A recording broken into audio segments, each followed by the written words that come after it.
ओम शांति। आज बाबा के 15 तारीख के महावाक्य हैं। बाबा ने कहा, मीठे बच्चे, चलते फिरते विचार सागर मंथन करो।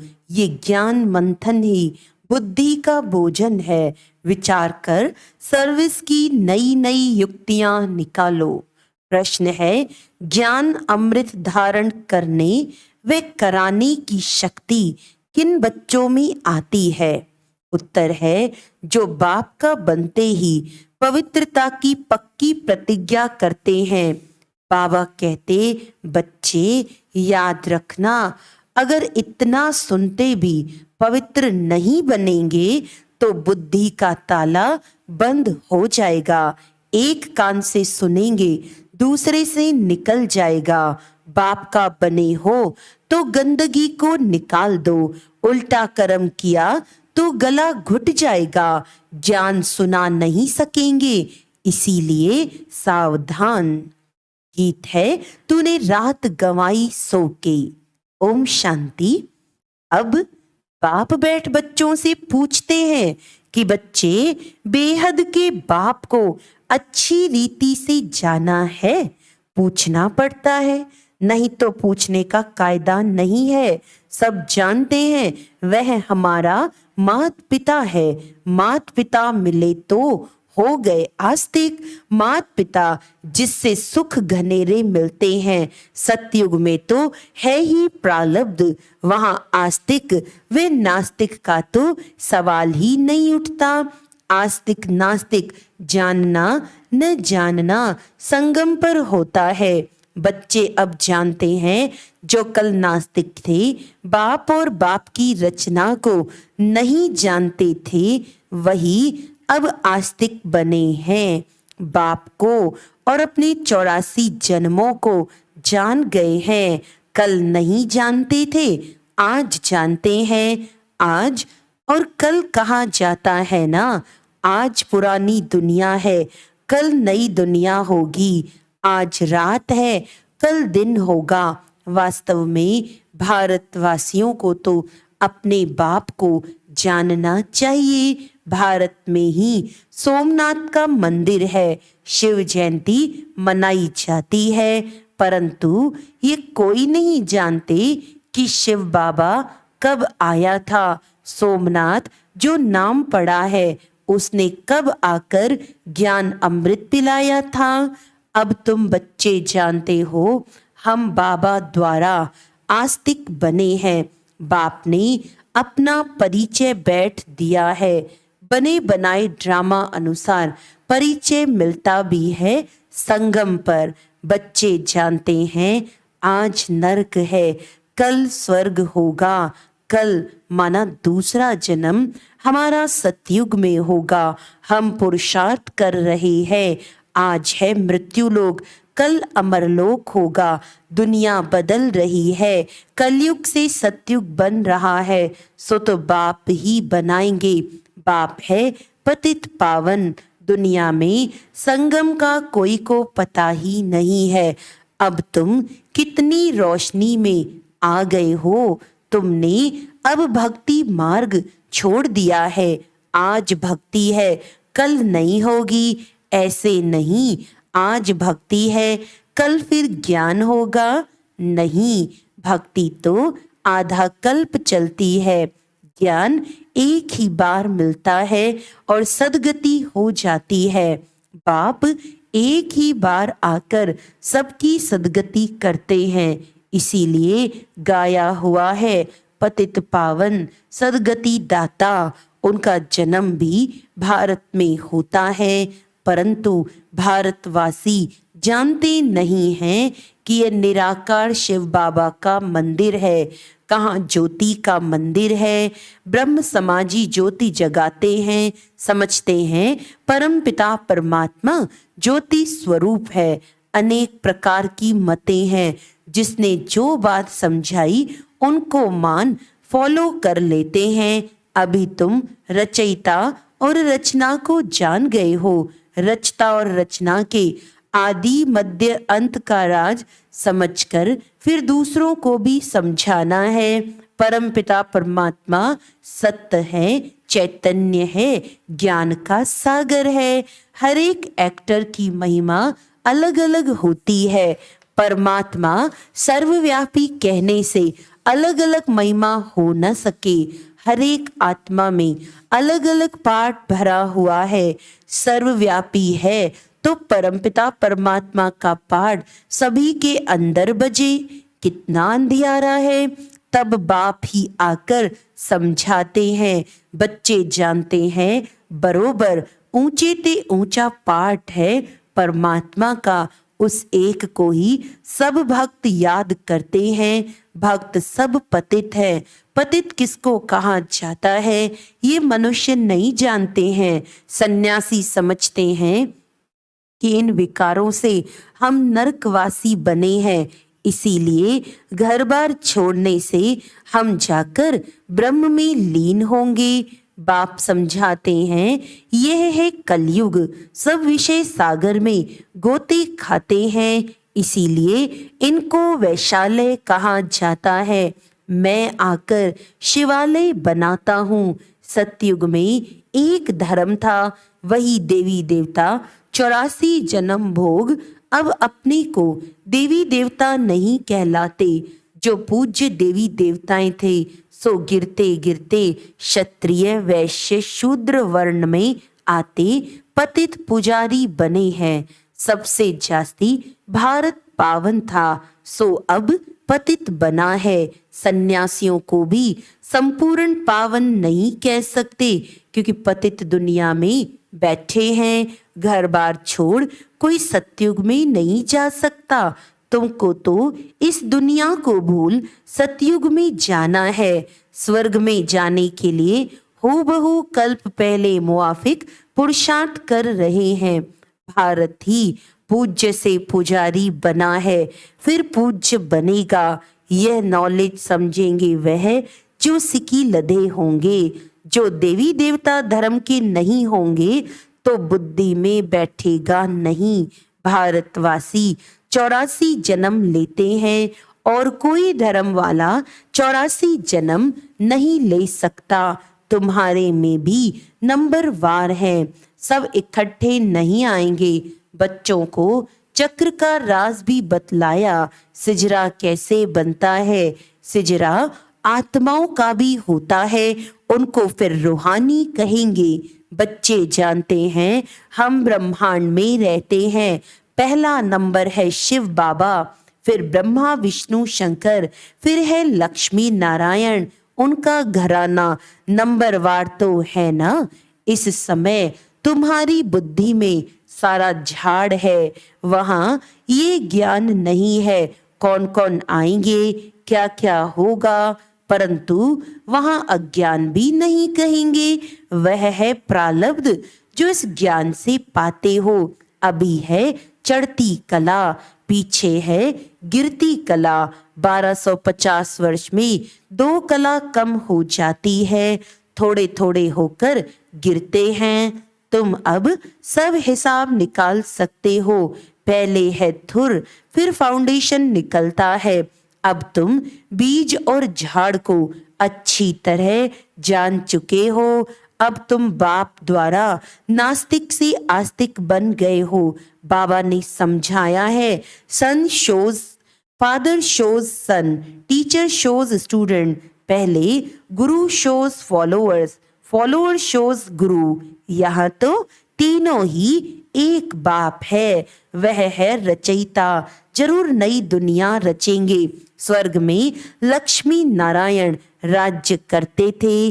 उन्होंने ये वर्षा कहाँ से लिया, किसने ऐसा कर्म सिखलाया जो इतना ऊंच पद पाया।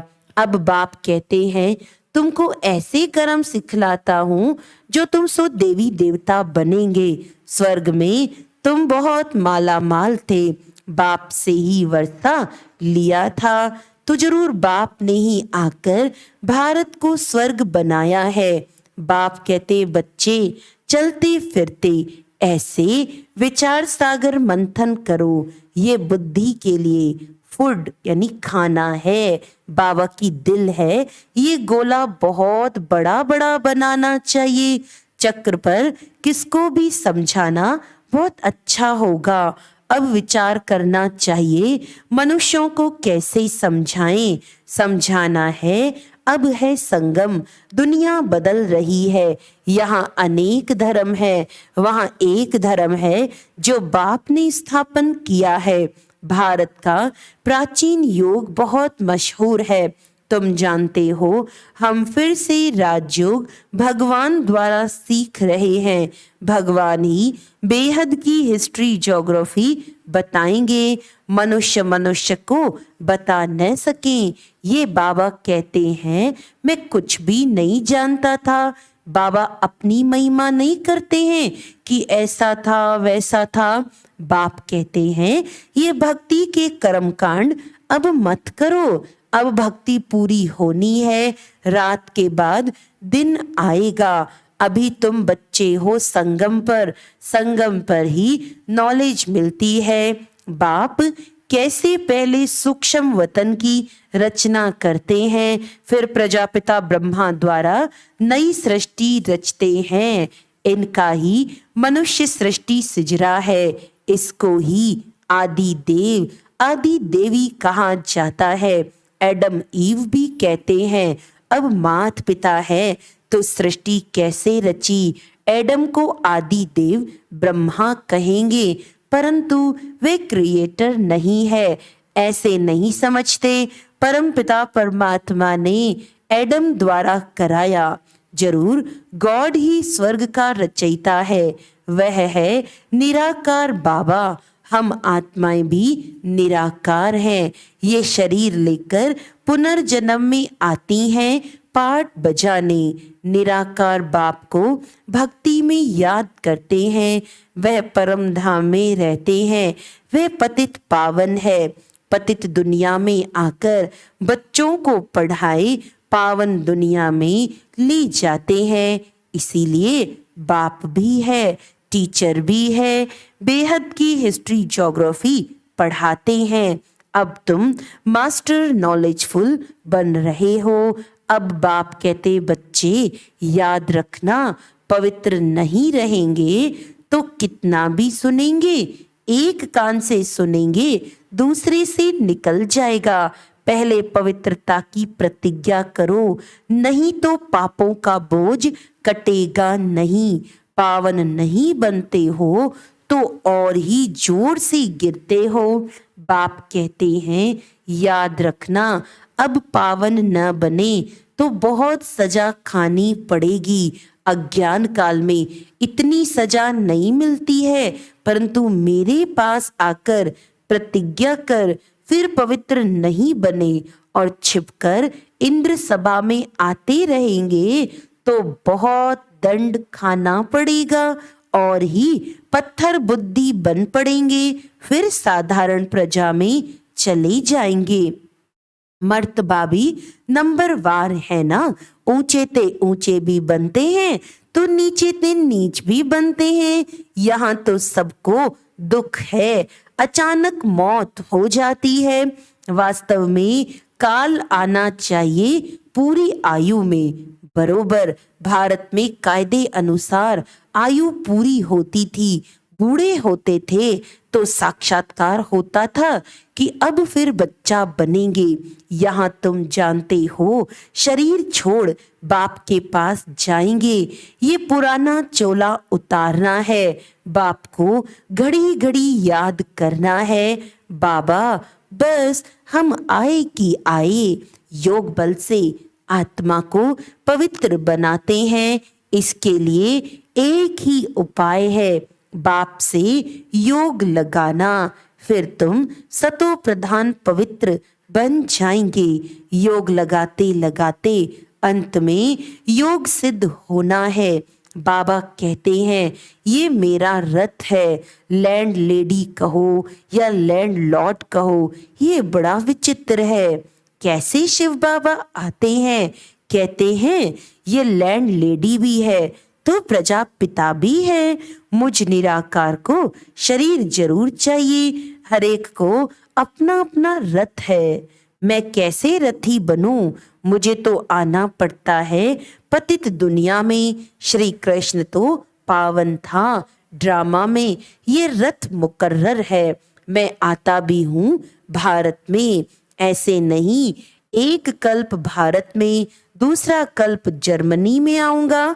बाप समझाते हैं तुम तो कर्म योगी हो, कर्म करना पड़ता है। आगे पुरुष कमाते थे, माताएं घर संभालती थी, माताएं इतना पढ़ती नहीं थी।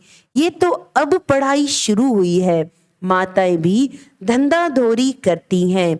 अब तुम बच्चों को अविनाशी कमाई करनी है, हर एक को बेहद के बाप से वर्षा लेना है।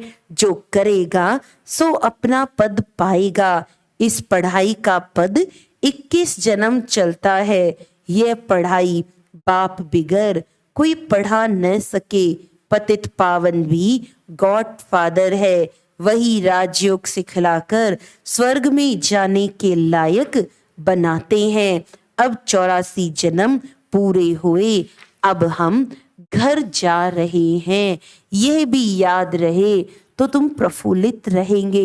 बाबा अपना अनुभव बताते हैं, कोशिश करते हैं याद रखने की, परंतु फिर भूल जाते हैं।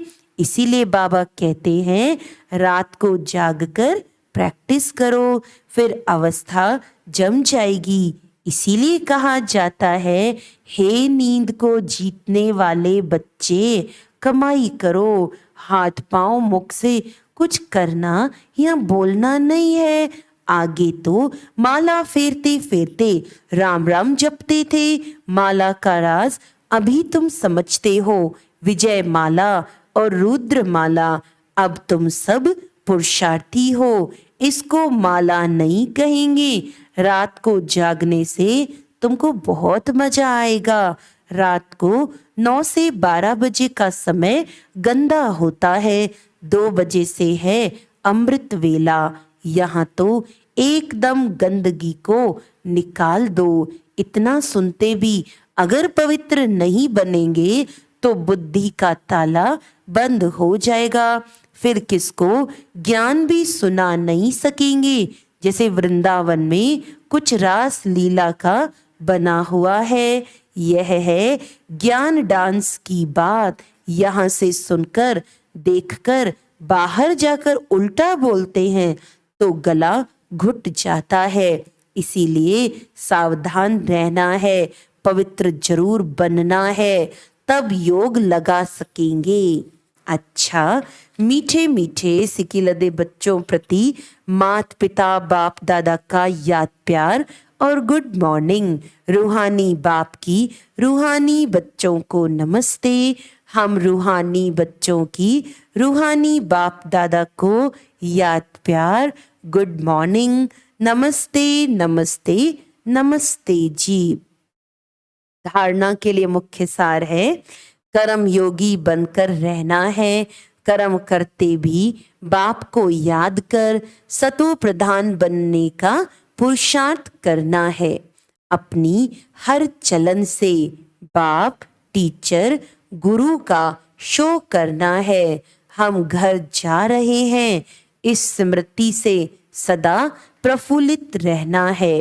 वरदान है महावीर बन हर संकल्प को स्वरूप में लाने वाले।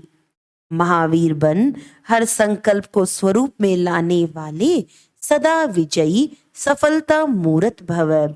जो भी विशेष संकल्प लेते हो उसमें दृढ़ रहो। संकल्प करते ही उसका स्वरूप बन जाओ तो विजय का झंडा लहरा जाएगा। ऐसे नहीं सोचो देखेंगे करेंगे, गे करना अर्थात कमजोर बनना। ऐसे कमजोर संकल्प करना अर्थात माया से हार खाना। सदा यही अमर अविनाशी संकल्प करो कि हम सदा के विजयी महावीर हैं, सदा आगे बढ़ेंगे, विजयी बनेंगे। तो इस संकल्प से सफलता मूर्त बन जाएंगे। स्लोगन है चेहरे पर खुशी की झलक हो। चेहरे पर खुशी की झलक हो तो चेयरफुल चेहरा बोर्ड का काम करेगा। अच्छा, आज का अव्यक्त इशारा है, हर व्यक्ति को, बात को पॉजिटिव वृत्ति से देखो, सुनो या सोचो। जैसे साइंस के ऐसे साधन निकले हैं जो रफ माल को भी बहुत सुंदर रूप में बदल देते हैं। ऐसे कोई भी नेगेटिव रूप में आवे, आप उस नेगेटिव को पॉजिटिव वृत्ति से बदल दो। क्यों, क्या, कैसे की हलचल में नहीं आओ। अच्छा, ओम शांति।